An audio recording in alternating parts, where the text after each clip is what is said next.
So, I'm coming back to this topic for a few reasons. First one's pretty obvious.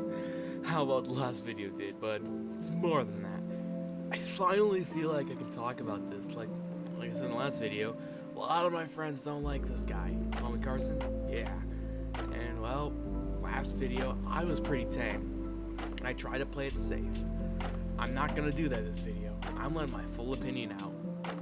And for this one, instead of just talking about the video they made, we're going to be talking about how Twitter feels about Callmecarson coming back.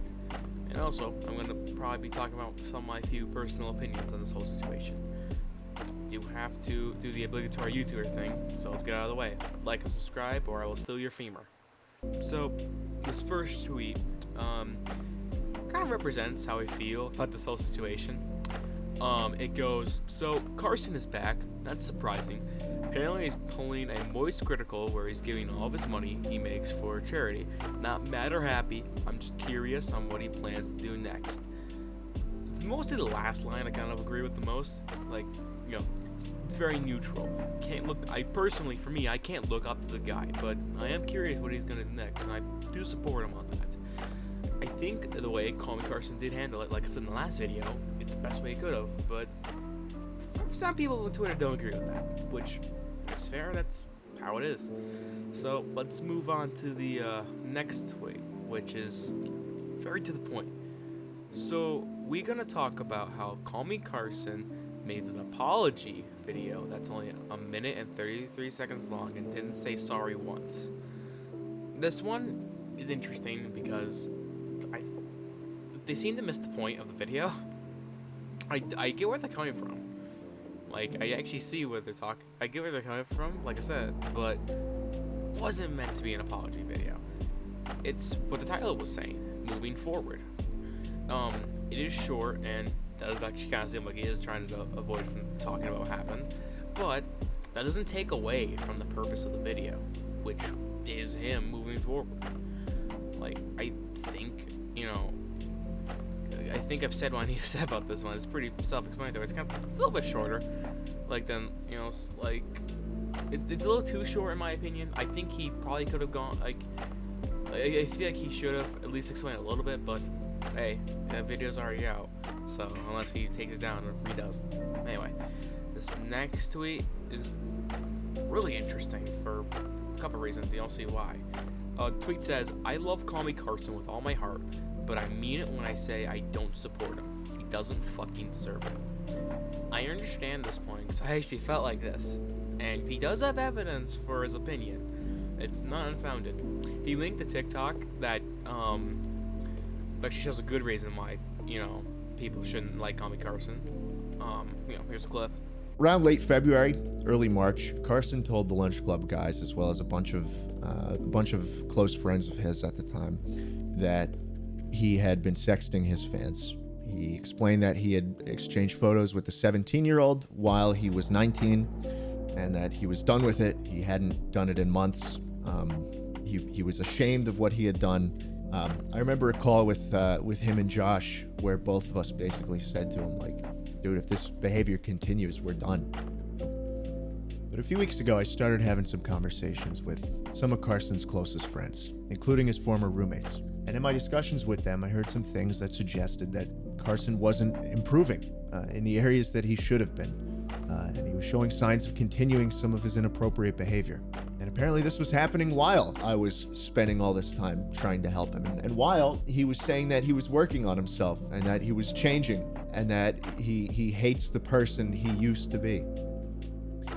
These conversations were really the ones that got me second guessing how genuine Carson had been to me and to others throughout this whole thing.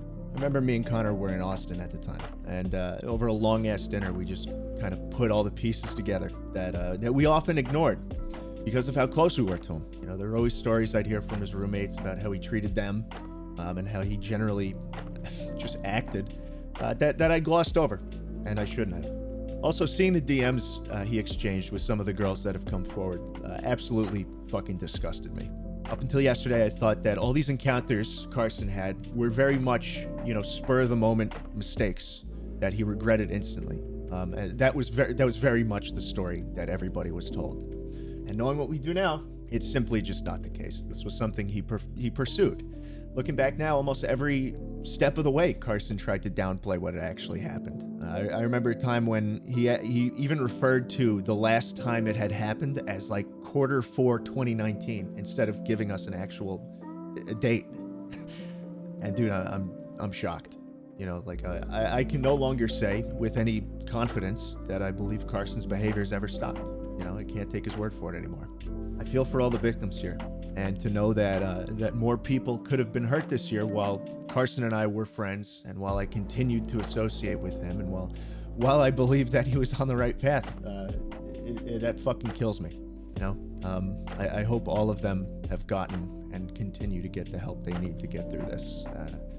Because this is a recurring problem now of content creators who take complete advantage of and manipulate the people that care about them the most. I don't think Carson's a pedophile, but that's what he did. He used his power to repeatedly take advantage of vulnerable people. This is from the Weekly Slap, which is a channel, from fellow content creator Jay Schlatt.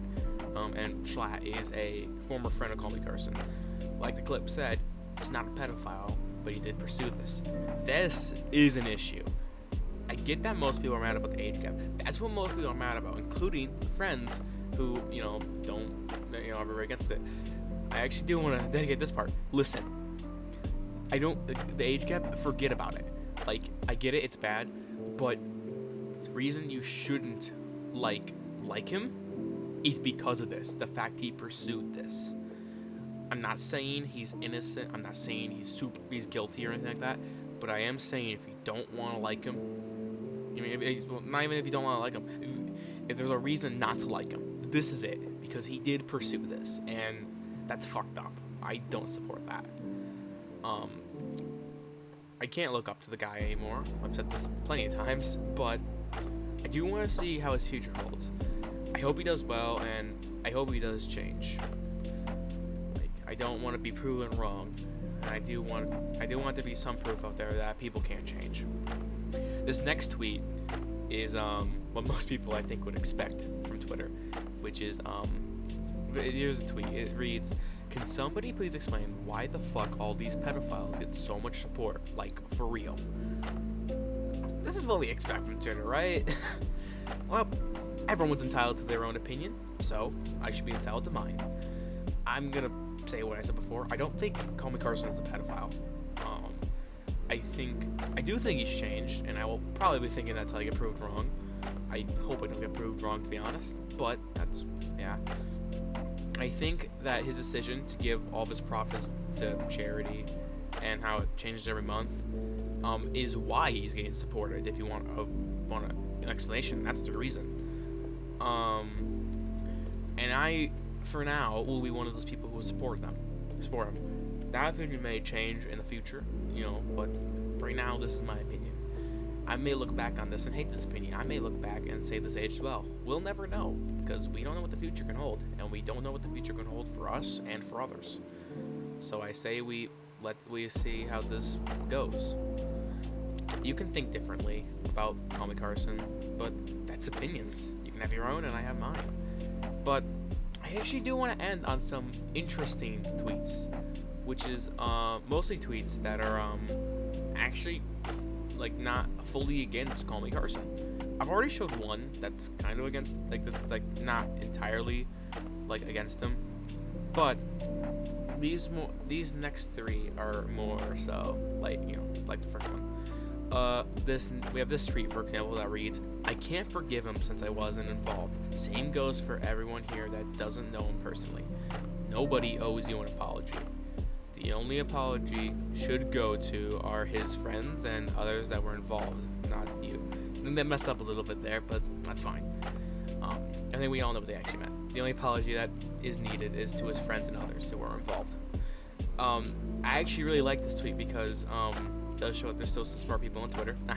But jokes aside, there was also a part in here where in his reply, he replies to his own thing, and he's saying like, he was talking about how, according to Josh, we don't know the whole story, which that is correct.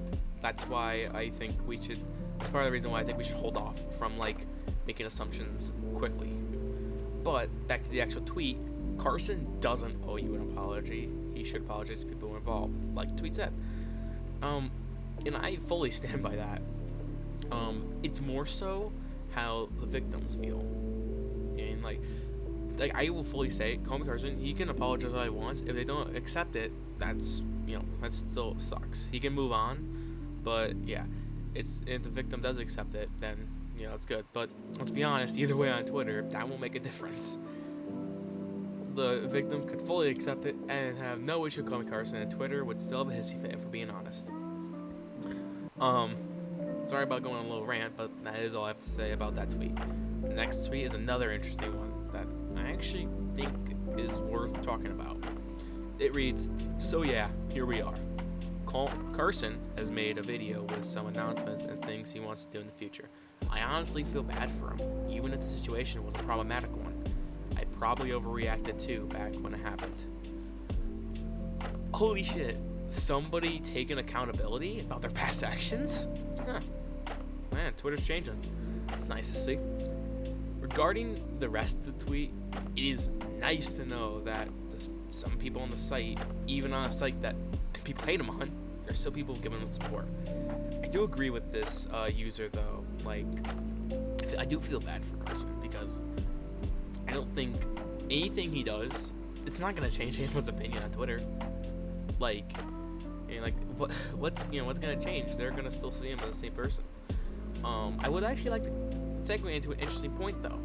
James Charles had very similar accusations against him, and Twitter, didn't hold the same thing. I am curious to why, because if what James did was true, let's just say this might be a whole different video. And same goes for Carson. Like, if everything ever, don't get me wrong, Carson, the way it's painted is way more black and white, but like Josh said, like Josh said, there's we don't know the whole story, so there could be parts missing that we don't know. But that's also the same case for James Charles. So I'm not saying go after James, I'm just saying we should react the same to these more often. I would like to end this video on a funnier one, and one that I actually fully agree with. And if we're being honest, this tweet's all too true. The people who say that Callmecarson's situation is gross are the same people who ship Tubbo and Tommy in it and making Rule 34 art of them. Hope y'all enjoyed the video. It was a great one to make. I'll see you next time, y'all. Have a great day, and peace out.